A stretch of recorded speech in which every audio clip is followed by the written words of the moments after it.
डर मन की एक स्थिति के अलावा और कुछ भी नहीं है। हमारी आज की कहानी का नाम है ज्यादा डरना छोड़ो। ये कहानी है दो दोस्तों की जो कि एक छोटे गांव में रहते थे। एक बार वे दोनों किसी काम से शहर गए। वे वापस अपने गांव लौट रहे थे। अपने गांव पहुंचने के लिए उन्हें घने जंगल से गुजरना था। जब वे जंगल से गुजर रहे थे, एक दोस्त को प्यास लगी और वह पानी ढूंढते ढूंढते रास्ता भटक गया।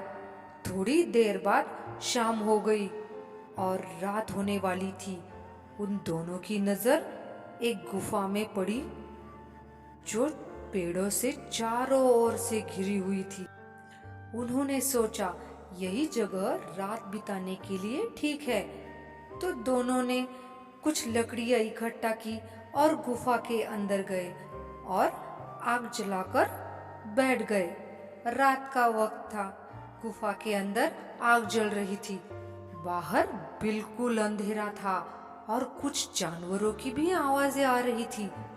उन दोनों दोस्तों में से एक दोस्त अंदर ही अंदर डरने लगा, क्योंकि उसने भूत प्रेतों की बहुत सी कहानियां सुनी रखी थी कि रात में जंगल में कुछ भयानक आत्माएं भटकती रहती है और उनको कोई ऐसा भटका हुआ आदमी मिल जाए तो उन्हें नहीं छोड़ती।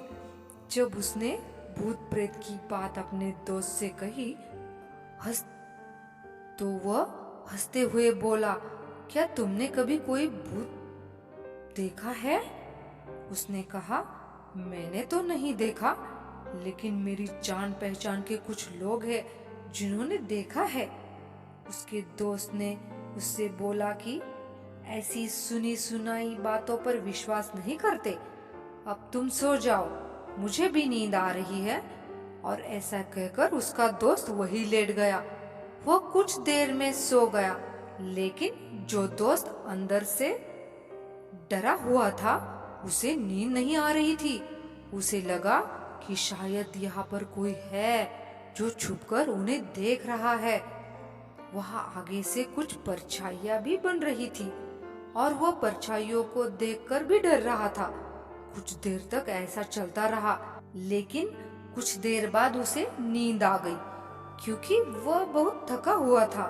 नींद आने के कुछ देर बाद ही उसे एक सपना आया। सपने में उसे एक भयानक परछाई अपने सामने आती हुई नजर आई। परछाई में उसे एक हाथ नजर आया जिसके बड़े बड़े नाखून थे। वह हाथ उसी की तरह बढ़ते चला आ रहा था और जैसे ही उस परछाई का हाथ उसके गले तक पहुंचने वाला ही था, तब तक उसकी नींद टूट गई। उसने अपने दोस्त को देखा जो कि सो रहा था। उसे पकड़कर उठाया।